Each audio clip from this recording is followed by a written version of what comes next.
Texas magnitude 5 earthquake that we had a few days ago, and the swarm is still continuing. It did shake the supervolcano of Valles Caldera, which is just a little bit south of Santa Fe, New Mexico. And we're going to take a look at the maps. But this is something that is still ongoing. And we know that we have, of course, the Utah earthquakes, which is in between, basically. Now this Valles is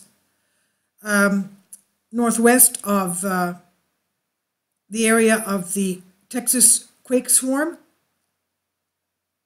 and towards Utah, Salt Lake City.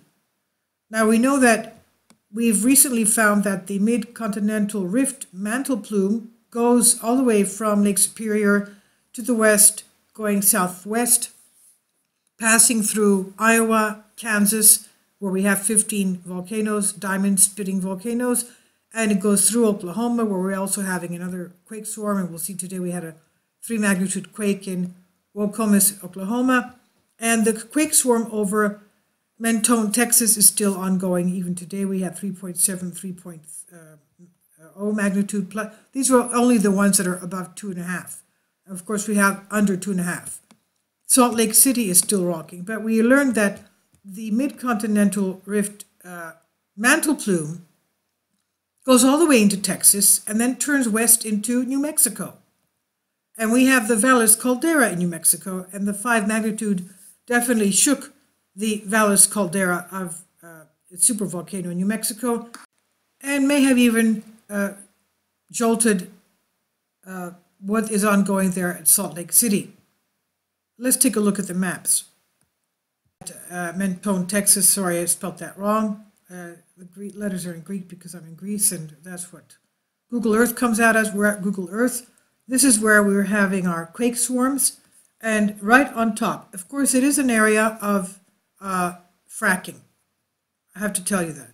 But a 5 magnitude, I mean, that is really huge. It could be because of the fact that we have magma under there.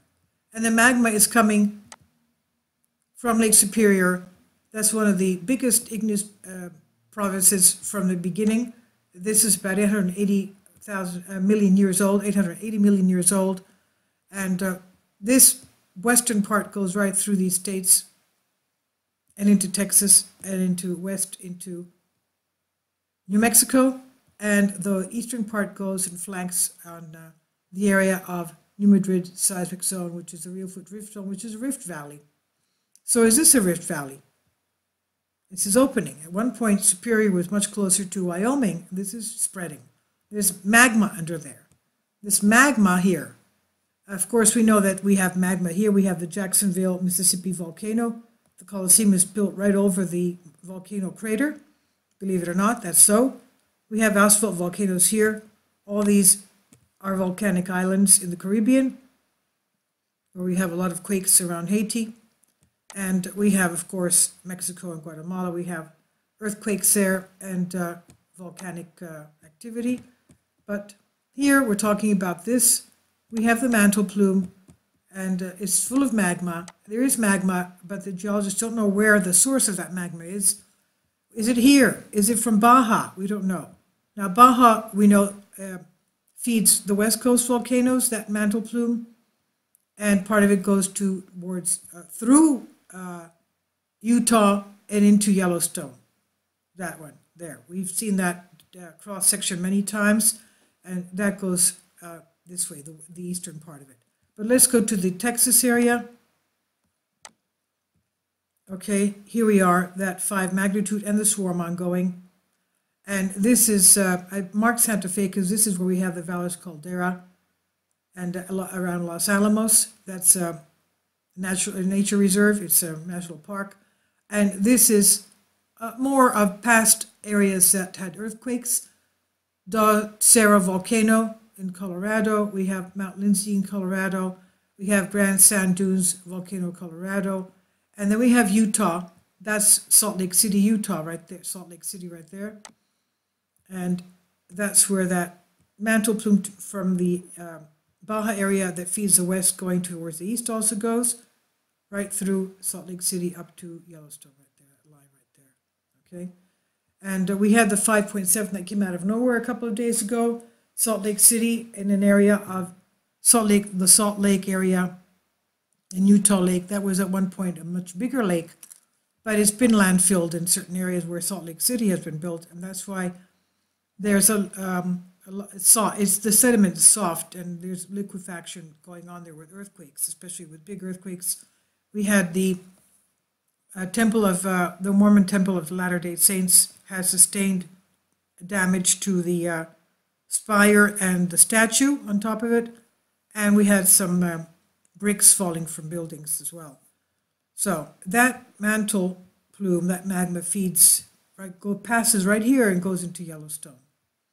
But this thing here was so big that we'll see that it shook.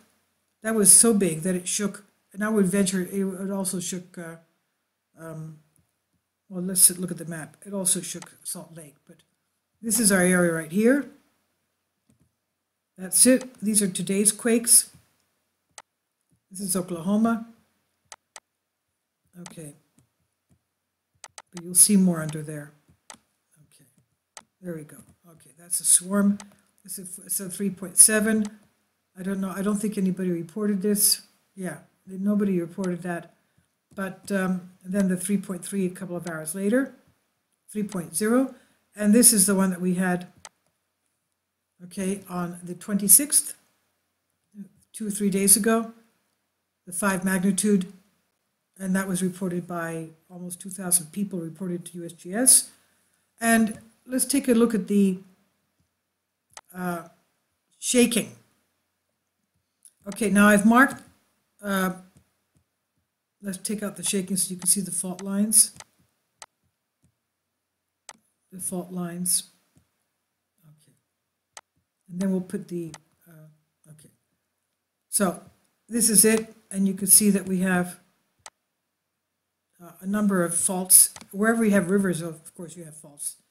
And it's in an area, of course, as we said, has fracking, but still a 5 magnitude is really huge. Now, there's no liquefaction there.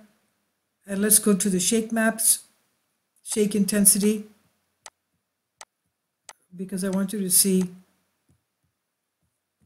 the intensity of the shaking. Of course, they stop at this block. Okay, this is, let's put it in a little bit more so you can see more. Salt Lake. Okay, this is Salt Lake, as you can see right there. But the intensity is so huge. It definitely has gone up to Valles Santa Fe, as you can see right there. And that's Salt Lake right there. Valles Santa Fe is basically, I guess, less than halfway between. Diagonally halfway between. Diagonally halfway between. Let's go. Okay. Around here. Okay. That's the Valles Caldera. It's a supervolcano right there. And I'm sure it was shaken, just as I'm sure that Salt Lake was shaken. Jolted. Let's put that, because look at how intense that is. Okay. So what do we know about Valles Caldera volcano? Status is normal. It's in the Santa Fe National Park. It erupted about 50 to 60,000 years ago. 22 kilometers wide, Valles Caldera was formed by 2 very large explosive eruptions. And you can notice that one of them was around when Yellowstone erupted. Okay, 2 large explosive eruptions. 1.7 and 1.2 million years ago. We know that Yellowstone erupted 2.1 million years ago, 1.3 million years ago, 640,000 years ago. And those were all major super eruptions. Then it had 70,000 years ago, notice here, 70,000 years ago Yellowstone, and another, that was a lava eruption, a large lava eruption. It wasn't super low, it wasn't super eruption. And another 80 eruptions since that 70,000 in Yellowstone. So post-caldera eruptions form Redondo Peak Dome inside the caldera. The last eruptions of the caldera happened 50,000 to 60,000 years ago, depositing rhyolite ignimbrite deposits. The caldera is still considered potentially active and has an active geothermal system with hot springs and fumaroles. Okay? It's still considered active, potentially active. Background, the first of the two large volume eruptions that created the caldera about 1.7 years ago deposited widespread bandulaire, tough Ignimbrite plateaus on all sides of the caldera. The eruption resulted in the formation of most of the present-day Valles Caldera, including the Toledo embayment on the northeast side. And the second similar eruption occurred 1.2 million years ago, large pyroclastic flows, and placed the Chirrig Ignimbrite, and post-caldera volcanism has included the emplacement of multiple ring fracture lava domes and uplift of the caldera floor, forming of the Redondo Peak Resurgent Dome, the El Cajete Pumice, Battleship Rock Ignimbrite, Banco Bonito Rhyolite, and the VC1 Rhyolite were emplaced during the youngest eruption of it about 50 to 60,000 years ago. Okay, and these are some pictures of it in the winter, and this is the aerial of it. It could be a geothermal source potential. This is the location of it right here. Okay, the edge of, and there's one more, 75-foot high, forested rhyolite lava dome within the caldera. Okay, and we see the highest point in the caldera, as we said, is about 11,253 feet. Resurgent lava dome in the located entirely within the caldera. There are several grass valleys or valles, the largest of which is Valle Grande. Okay, and it's a natural preserve. In 1975, designated natural land park by the National Park Service. There is a beautiful picture of it right there, panoramic view of the caldera, as you can see. The topography rim of the caldera surrounding volcanic structures, one of the most thoroughly studied caldera complexes in the United States. And what is a caldera? It's a large cauldron-like hollow formed after the emptying of the magma chamber reservoir in the volcanic eruption. When large volumes of magma erupt over a short period of time, structural support of the rock above the magma chamber is lost. The ground surface then collapses downward into the emptied or partially emptied magma chamber, leaving a massive depression at the surface from 1 to dozens of kilometers in diameter. And here's we see it going down. Okay. Some of them have islands in the middle. Okay. Lake Toba, for example, is another one. In Sumatra. Oh, look at this. There we go. Look at this. Formation underwater. Look at that. The island, it goes down. Of course, you have some kind of a tidal wave.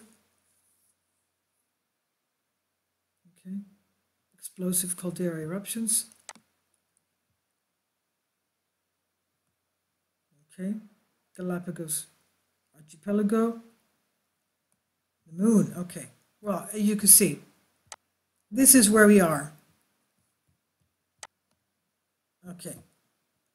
And if we put in the smaller quakes, the activity in the area, smaller than 2.5 magnitude.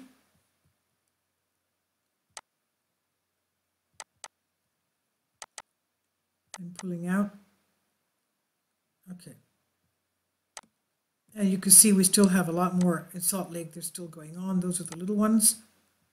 And again, it takes that pathway. It takes the pathway from the west coast, as you can see, from Baja, feeding the west, and also through Utah exactly into Yellowstone. Okay, so I believe that it could very well have jolted Valles Caldera, definitely, because it's around here, but also Salt Lake, as we saw here. That's Salt Lake, and Valles is much closer, as we saw. Okay, so all of you, please be very careful and know that you do have magma under Texas and even New Mexico. And that is still considered active. Caldera is still considered potentially active and has an active geothermal system with hot springs and fumaroles, obviously, because it has hot magma underneath. Okay. So please be very careful. Thank you very much for your support.